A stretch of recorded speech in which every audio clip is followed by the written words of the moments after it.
Hello friends, कैसे हैं आप। स्वागत है आपका मेरे YouTube channel Wasim wealth creation में। मैं हूं आपका होस्ट एंड दोस्त मोहम्मद वसीम अकरम। दोस्तों, शेयर बाजार में ना जाने कितनी बार जो है जबरदस्त गिरावट का दौर आया।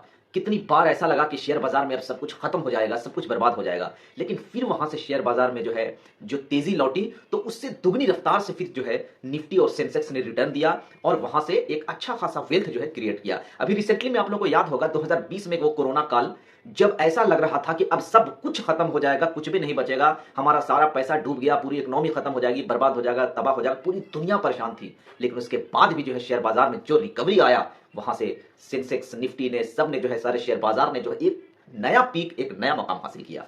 तो दोस्तों, शेयर बाजार में इतना तो तय है कि अगर आप छोटे टाइम पीरियड के साथ आते हैं, 1 साल 2 साल का नजरिया लेकर के आते हैं, तो यहां पे आप कुछ भी नहीं कर सकते हैं। यहां पे आपका जो है शेयर का दाम नीचे भी आ सकता है, ऊपर भी जा सकता है, कुछ भी हो सकता है। कहने का मतलब है कि एक अनसर्टेनिटी का माहौल बना रह सकता है। लेकिन अगर आप लॉन्ग टर्म नजरिए के साथ शेयर बाजार में आए हैं, तो मैं इतना जरूर कह सकता हूं कि चाहे इंसान हो या शेयर बाजार, एक दिन जाना ऊपर ही है।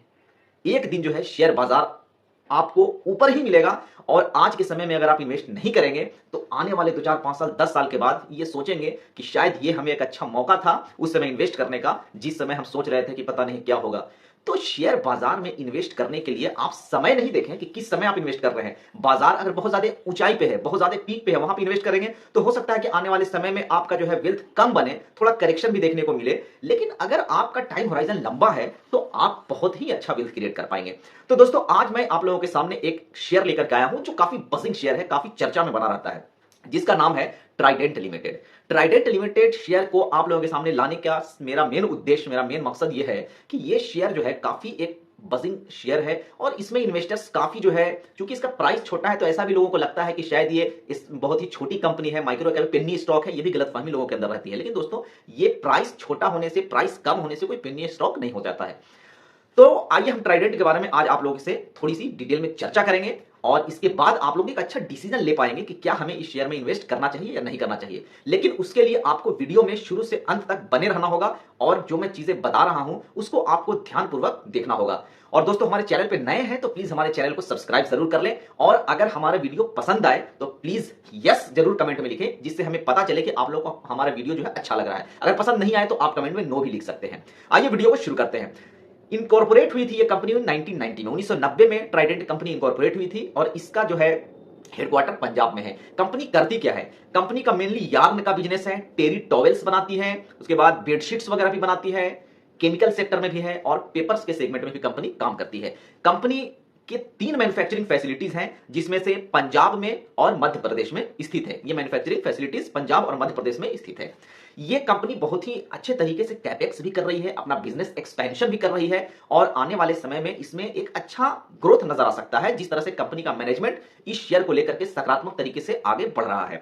कंपनी का अगर हम रेवेन्यू की बात करते हैं, तो कंपनी का रेवेन्यू कहां से आता है, यह भी हमें जानना जरूरी है। टेक्सटाइल के सेगमेंट से 77% का कंपनी रेवेन्यू जनरेट करती है, पेपर सेगमेंट से 13% और केमिकल सेगमेंट से 8% का रेवेन्यू जनरेट होता है। ज्योग्राफिकल स्प्लिट की अगर हम बात करें ट्राइडेंट के, तो इंडिया में 32% का जो है बिजनेस है, और यूएसए में 44% का बिजनेस है कंपनी का, और रेस्ट ऑफ वर्ल्ड की अगर बात करें तो वहां से 24% का रेवेन्यू आता है। टेरी टॉवेल बनाने वाली कंपनी की अगर हम बात करें, तो इस सेक्टर में company one of the leading है, बिल्कुल लीडिंग है इस सेक्टर में कंपनी। और इसके डिस्ट्रीब्यूशन नेटवर्क के बारे में अगर हम बात करें, तो कंपनी का 150 से भी ज्यादा कंट्रीज में बिजनेस है। और इसके मैन्युफैक्चरिंग ऑफिस की अगर हम बात करें, तो मार्केटिंग ऑफिस की अगर हम बात करें, तो ये चंडीगढ़ में, भोपाल में, और गुड़गांव में, न्यू दिल्ली में, और मुंबई में इसके जो है मार्केटिंग ऑफिस स्थित हैं। इसके थोड़े से फाइनेंशियल्स को भी समझना बहुत जरूरी है। थोड़ा सा उससे पहले मैं आपको एक बेसिक जानकारी ये दूं कि इसका 52 वीक लो जो था वो 25 रुपीज का था। 52 वीक हाई कंपनी ने 52 रुपीज का बनाया है, और करंटली 50 रुपए के आसपास कंपनी का शेयर ट्रेड कर रहा है। मार्केट कैप की अगर बात करें तो 25,000 करोड़ का कंपनी का मार्केट कैप है। तो शेयर के प्राइस से, जैसे कि मैंने ही बोला, आप किसी के कंपनी का जो है छोटा है, बड़ा है, इस तरह की चीजें जो है, ये माइक्रो कैप है, पेनी स्टॉक है, आप नहीं आकलन कर सकते हैं। इसका मार्केट कैप देखना बहुत जरूरी है। 25,000 करोड़ का कंपनी का मार्केट कैप है। सेक्टर की पी की अगर हम बात करें तो 28 है, और स्टॉक का पी 55 है। तो यहां पर यह भी आपको जरूर ध्यान देना होगा कि अगर हम वैल्यूएशन वाइज अगर देखें, तो कंपनी हाई पी पे जो है अवेलेबल है, हाई पी पे ट्रेड कर रहा है। और फेस वैल्यू कंपनी का 1 है, बुक वैल्यू 7.45 है। बुक वैल्यू के हिसाब से भी अगर देखें तो कंपनी ओवर वैल्यूड लगती है। अच्छा, इसके रिटर्न की अगर हम बात करें तो कंपनी ने 1 वीक में 32% का रिटर्न दिया है, 1 मंथ में 35% का रिटर्न जनरेट किया है, 3 मंथ में कंपनी ने 35% का रिटर्न जनरेट किया है, 6 मंथ में 47% का, 1 ईयर में कंपनी ने 48% का रिटर्न जनरेट किया है, 3 इयर्स में 240% का रिटर्न जनरेट करके दिया है और 5 साल में कंपनी ने 633% का रिटर्न जनरेट करके अपने इन्वेस्टर्स को दिया है। एनालिस्ट रेटिंग की अगर हम बात करें तो 100% एनालिस्ट जो है इसमें बाई करने के लिए कह रहे हैं। कोई भी ऐसा एनालिस्ट नहीं है जो इस अंडर परफॉर्म करेगा, ये इस शेयर को सेल कर देना चाहिए, ऐसा कहने वाले हो। दोस्तों आइए इसके थोड़े से रेवेन्यू के बारे में और प्रॉफिट के बारे में भी जान लेते हैं। कंपनी के रेवेन्यू की अगर हम बात करें तो 2019 में 5,248 करोड़ का रेवेन्यू जनरेट किया, 2020 में 4,727 करोड़ का रेवेन्यू जनरेट किया, 2021 में 4,530 करोड़ का रेवेन्यू कंपनी ने जनरेट करके दिया, 2022 में 6,997 करोड़ और 2023 में 6,332 करोड़ का रेवेन्यू जनरेट किया। प्रॉफिट की अगर हम बात करें तो 2019 में 371 करोड़ का प्रॉफिट, 2020 में 343 करोड़ का प्रॉफिट किया, 2021 में 303 करोड़ का, 2022 में 833 करोड़ और 2023 में कंपनी ने 441 करोड़ का प्रॉफिट जनरेट करके दिया है। इसके रिजर्व और सरप्लस को भी देखना जरूरी है। कंपनी के पास 3,683 करोड़ का रिजर्व है और अगर लायबिलिटीज की अगर हम बात करें तो 2,500 करोड़ का कंपनी पे लायबिलिटीज है। कंपनी बिल्कुल ही डेट फ्री है, ऑलमोस्ट डेट फ्री है, थोड़े बहुत डेट्स हैं वो नेग्लिजिबल डेट है और ना तो कंपनी का कोई भी शेयर प्लेज है, कोई भी शेयर गिरवी भी नहीं है।